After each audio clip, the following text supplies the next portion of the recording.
En el año 227 a.C., en un día gélido y sombrío, cerca de la ciudad de Ouyang, capital secundaria del antiguo estado de Yan, a orillas del río Yixue, una delegación se alista para partir a una misión diplomática mientras un grupo vistiendo ropas blancas la despide.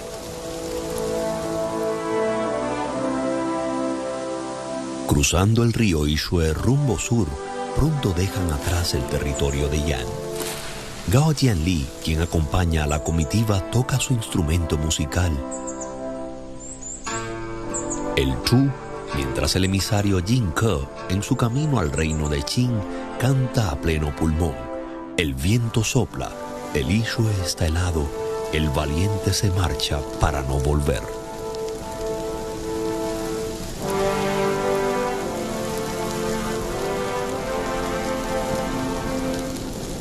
La tonada atraviesa la niebla matutina, se desliza por las montañas y el pasto, se mezcla con las aguas del río y resuena en los corazones de todos los presentes cuyos ojos, contemplando el horizonte, reflejan esperanza, tristeza, gratitud y admiración.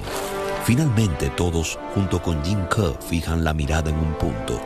Fuera de su campo visual, en ese preciso instante, una China azotada por siglos de caos y guerra está a punto de emerger de una era de conflictos.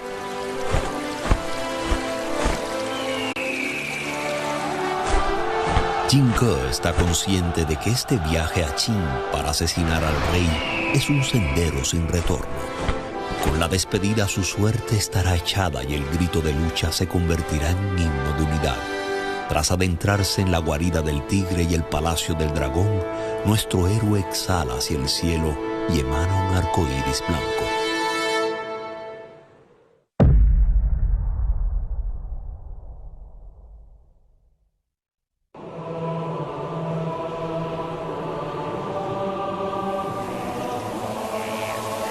El intento de Jin Ke de asesinar al rey de Qin terminó en trágico fracaso.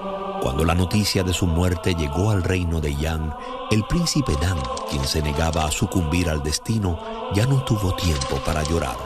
Las imbatibles tropas de Qin marchaban a su encuentro y apenas transcurridos unos meses, conquistaban la capital de Yan.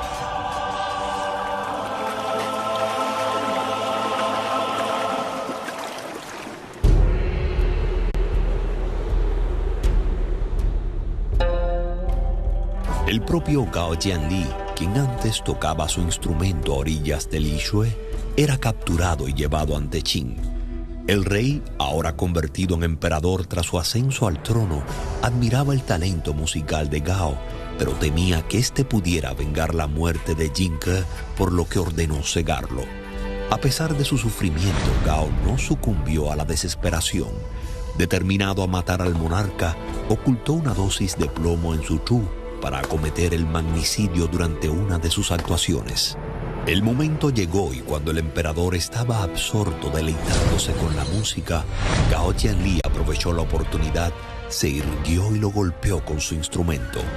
Al igual que su entrañable amigo Jin Ke, Gao Jianli no faltó a su cita con el destino que lo transformó de potencial magnicida en héroe.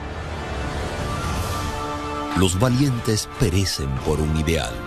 Aquella acción resuelta en la corte de Qin, aquellos versos entonados con pasión ante el río Yixue, han sido recordados incontables veces a lo largo de la historia. Aunque su empresa no tuvo éxito, su tragedia dejó un pesar que dura milenios. La gente suspira con angustia por el fracaso de Jin Ke y Gao Jianli, pero al mismo tiempo alaba con admiración su valerosa disposición a enfrentar la muerte.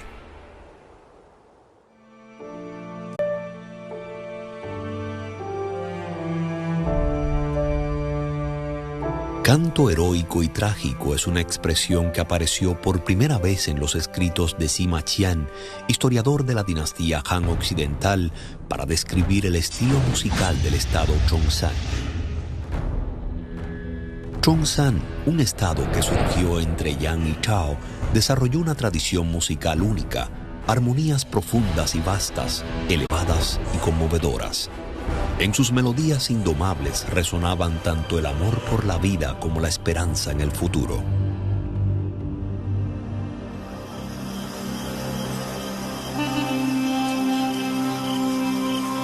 En los textos de Sima Qian, otro protagonista del canto heroico y trágico fue el soberano de Occidente, Xiang Yu. En registros del gran historiador Biografía de Xiang Yu, se narra que durante la contienda entre Chu y Han, Xiang Yu se halló sitiado en Gaixia y rodeado por cantos de Chu en todas direcciones, entonó su propio lamento. Arrancaría montañas, mi espíritu cubre el mundo, mas el destino no me favorece y mi corcel no avanza. Si mi corcel no avanza, ¿qué puedo hacer? Oh Yu, ¿qué será de ti? Era la expresión de desolación y grandeza de un héroe en su hora más aciaga.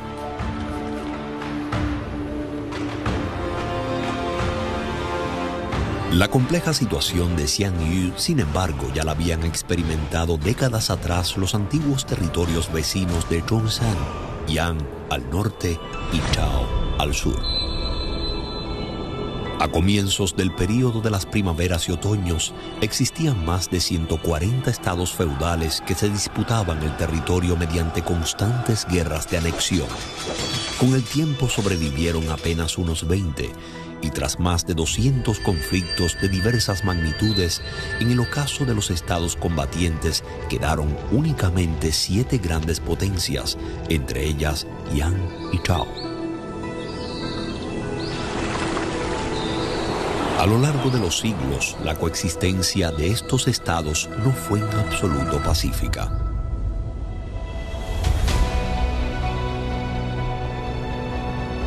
Situado en un rincón del noreste, Yan era una tierra de clima frío y escasa población, conocida como una región inhóspita. Al norte enfrentaba la amenaza constante de tribus nómadas como los Donghu y los Xiongnu. Al sur colindaba con potencias como Qi y Chao. Ya en el período de las primaveras y otoños, antes de que Chao emergiera, el gobierno de Yan, incapaz de soportar la presión de los nómadas del norte, se vio obligado a trasladar su capital. Chao, por su parte, se hallaba en lo que denominaban una tierra entre 4 frentes de guerra. Al oeste la feroz Qin, al este la próspera Qi, al sur la belicosa Wei, y al norte pueblos nómadas como los Donghu y los Xiongnu, forzado a combatir en múltiples frentes, siempre en una encarnizada y desgastante batalla. Chao se convirtió en la mayor barrera para la expansión oriental de Qin, y el conflicto entre ambos acabó siendo un episodio ineludible de la historia china. Sin embargo, las adversidades y la lucha constante no socavaron la determinación de Yan y Chao. Al contrario, forjaron su espíritu de superación y su ambición de fortalecerse.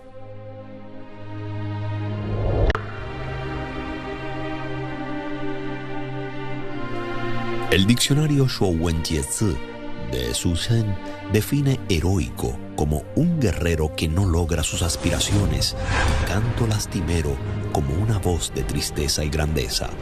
Pero en la tierra de Yan y Chao, sus tonadas épicas nunca expresaron meramente las penas o glorias individuales. Con un tono impetuoso, ensalzaron siempre la valentía y la grandeza nacidas de la adversidad.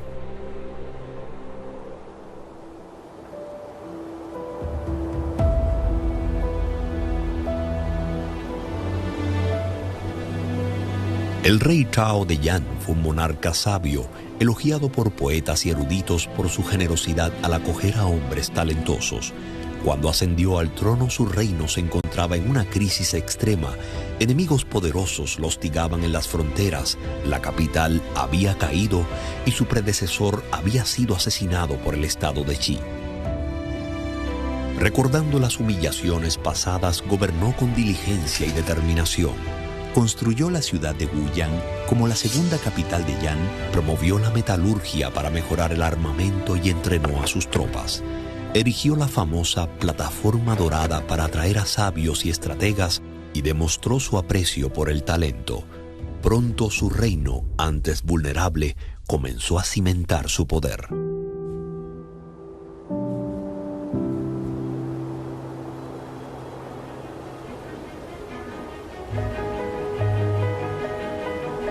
El año 284 a.C. marcó el pináculo de su reinado.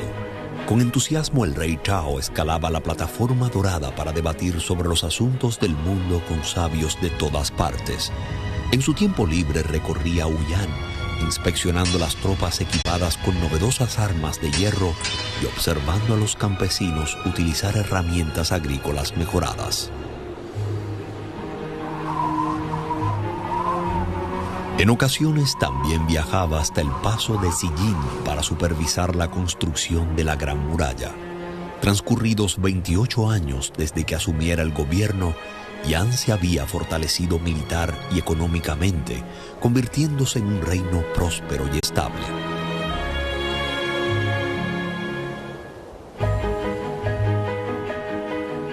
Ese mismo año el monarca recibió noticias de una gran victoria en el frente.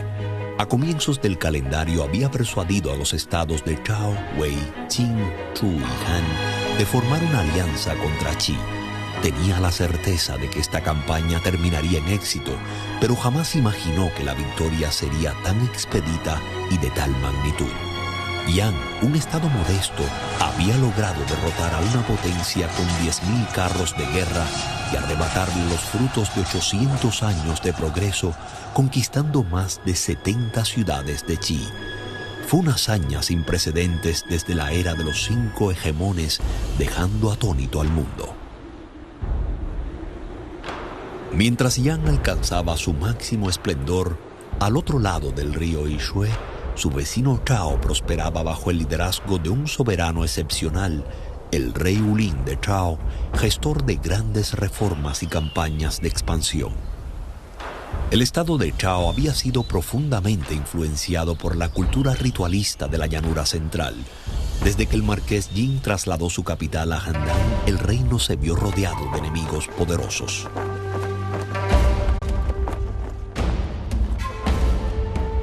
A través de constantes enfrentamientos e interacciones, el rey Ulin analizó con agudeza las ventajas militares y vestimentas de los pueblos nómadas.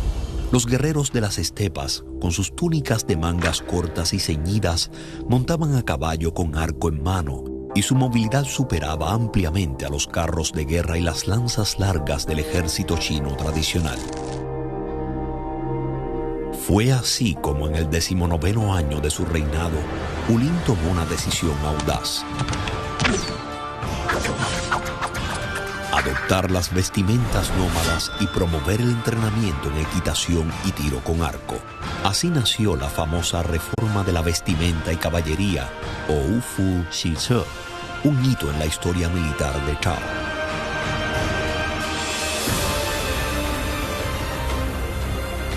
Un almanaque después de implementar esta reforma, las tropas de Chao lanzaron una ofensiva contra el estado de Zhongshan y conquistaron vastas extensiones de su territorio. Este triunfo bélico reforzó la confianza del reino. Hacia el norte persiguieron sin piedad a los Xiongnu, hacia el oeste doblegaron a los Linghu y a los Luofan. En pocos años, Chao expandió sus dominios al norte hasta las fronteras de Yan y al oeste hasta Yunchong y Taoyuan. Cercado por conflictos en todas direcciones, Ulin contempló el panorama geopolítico. Para ese entonces, su único rival digno de consideración era Qi.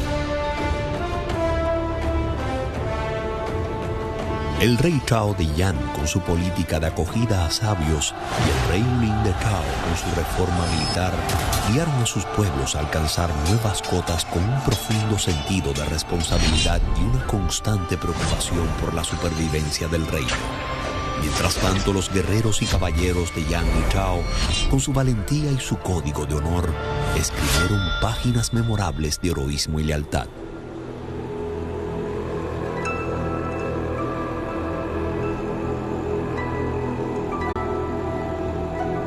Uno de los episodios más célebres de la época fue la devolución intacta de la pieza de jade a Chao, inmortalizada por Sima Qian en sus escritos. Cuando el monarca de Qin exigió la entrega de la valiosa piedra Heshibi, su homólogo de Chao envió al diplomático Lin Xiangru a negociar. Lin puso en riesgo su propia vida y con astucia y determinación logró preservar la preciada gema. Tras aquel derroche de arrojo, fue ascendido a primer ministro. A pesar de su nuevo rango, Lin mantuvo una actitud humilde y soportó repetidas afrentas del veterano general Liang Po sin responder con violencia. Con el tiempo, Liang Po reconoció su error y en señal de arrepentimiento se presentó ante Lin con el torso descubierto y una vara en la espalda, suplicando perdón. La era de los estados combatientes atestiguó su crepúsculo, pero la melodía del canto heroico y trágico nunca se apagó.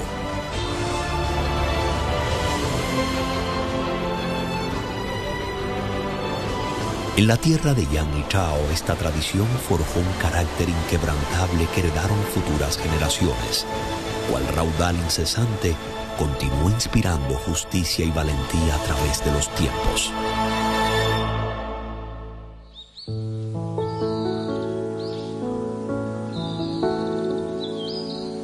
Linchang, un destino en la ciudad de Handan, provincia de Hebei, debe su nombre a su proximidad al río Chan, que en tiempos antiguos serpenteaba por esa localidad.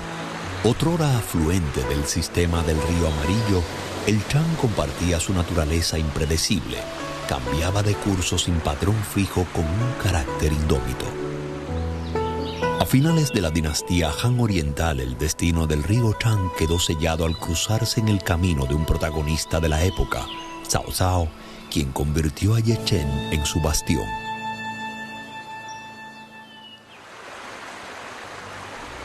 Por entonces el país estaba en caos, como reflejaba un dicho popular. Cada familia aspiraba a la realeza, cada hombre ansiaba ser marqués. En medio de esta despiadada lucha por el poder, Cao Cao emergió como una fuerza dominante. En el 9º año de Tian'an, conquistó Ye Chen y la estableció como base de su imperio. Mandó construir los canales Baigou y Lizhao, transformando la ciudad en el epicentro del transporte fluvial. En Ye Chen zarpaban numerosas embarcaciones que navegaban por el Chan y a través del canal Lizhao llegaban al Baigou. Desde allí podían dirigirse al extremo norteño de la llanura del norte de China o siguiendo el curso del río Amarillo alcanzar las regiones del Jianghuai.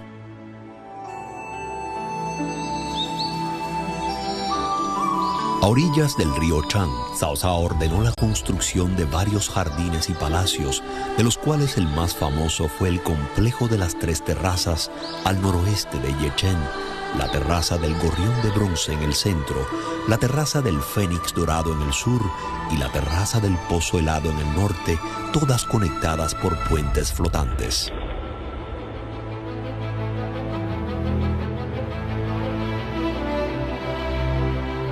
Allí se celebraban fastuosos banquetes, uno de los cuales fue escenario de la reunión de Cao Cao y sus hijos Cao Pi y Cao Zhi con renombrados poetas de la época, los llamados 7 maestros de Jiang'an, entre ellos Chen Lin, Wang Can y Liu Chen. La célebre poetisa Cai Wenyi, retornada del exilio en tierras extranjeras, interpretó su obra 18 canciones de una flauta nómada. Al concluir la pieza, la emoción embargó a los presentes y Cao Zhi, pincel en mano, compuso los versos ascendiendo a la terraza, plasmando el momento en una lírica inmortal.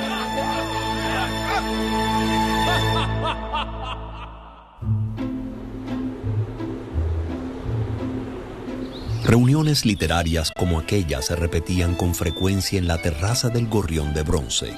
Tras establecer su capital en Ye Chen, Cao Cao promovió el talento sin distinción, atrayendo a brillantes administradores y eruditos comprometidos con el bienestar del pueblo.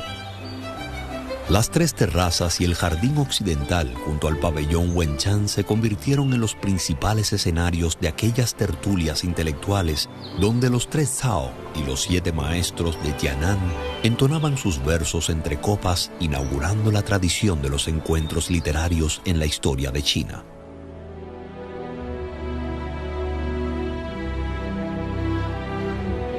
Las inquietudes de la época se reflejaban en la literatura, donde cada poeta vertía en palabras su ambición de grandeza y la angustia por la fugacidad de la vida. 老骥伏枥，志在千里。捐躯赴国难，是死乎？男儿宁当格斗死，何能扶欲筑长者？ Aquellos versos impregnados de heroísmo y melancolía forjaron un estilo literario que posteriormente se denominó el espíritu de Tian'an.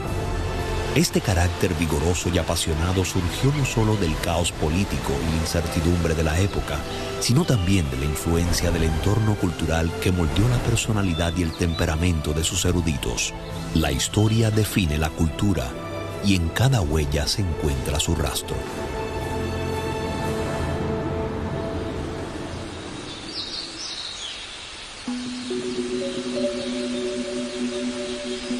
...300 kilómetros al noreste de Linchan se encuentra el distrito de Xianxian, conocido en la dinastía Han como Lechen, la capital del entonces príncipe de Zhejiang, Liu De.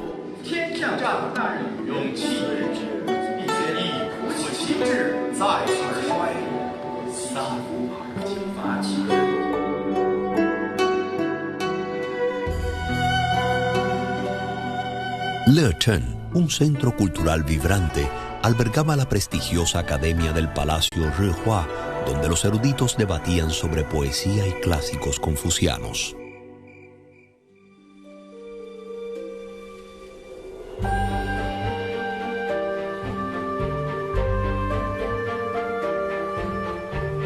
El inicio de la dinastía Han supuso un punto de inflexión en la historia china. Siguiendo el sistema legal imperial de Qin, el emperador Wu de Han adoptó la política del gran Dong Chunsu, un erudito de Hebei, quien abogaba por establecer el confucianismo como doctrina oficial. Sin embargo, tras la quema de libros y persecución de intelectuales bajo la dinastía Qin, los textos antiguos se habían perdido casi por completo y los sabios escaseaban. Consciente de la urgencia de preservar la cultura y la tradición literaria, Liu De, príncipe de Zhejiang, emprendió la tarea de recopilar y transcribir antiguos manuscritos y fomentó el estudio de los textos clásicos con un enfoque riguroso y pragmático. Bajo su iniciativa, la colección de textos confucianos en Lechen llegó incluso a superar la de la corte imperial. Liu De también convocó a renombrados académicos y organizó conferencias y debates. Fue en estos encuentros donde los clásicos confucianos como los Anales de Primavera y Otoño y el Libro de los Poemas encontraron una nueva vía de transmisión. La versión actual de aquel clásico de poesía proviene de la tradición preservada por el erudito Mao Gong. 邦畿千里，为民所指；赵玉比四海。 夫战，勇气也；一鼓作气，再而衰。 En este crisol de erudición, las voces de los académicos de Zhejiang, impulsadas por el espíritu vigoroso de la dinastía Han, resonaron a lo largo de la historia. Atravesaron siglos de oscuridad intelectual y los turbulentos tiempos de la fragmentación política, dejando una huella indeleble en el desarrollo cultural de China.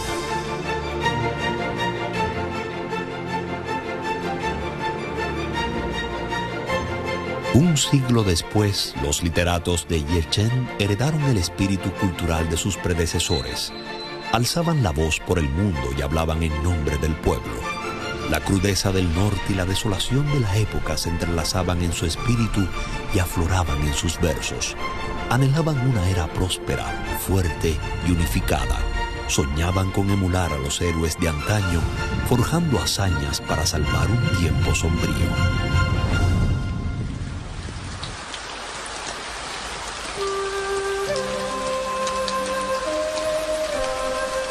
Pero la belleza de las flores y la plenitud de la luna siempre son efímeras ante la lluvia y el viento. En el año 22 del período Tian'an, una epidemia cegó la vida de Zhu Gang, Chen Lin, Yin Yan y otros ínclitos eruditos chinos. 3 años después, la muerte de Cao Cao marcó el ocaso del esplendor literario de Yechen.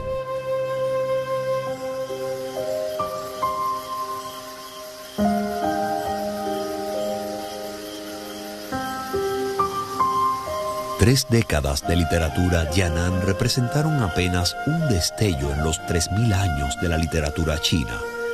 Sin embargo, desde entonces, la elegía de la época y el temple indomable del movimiento Yan'an se convirtieron en un eco perpetuo en esta tierra.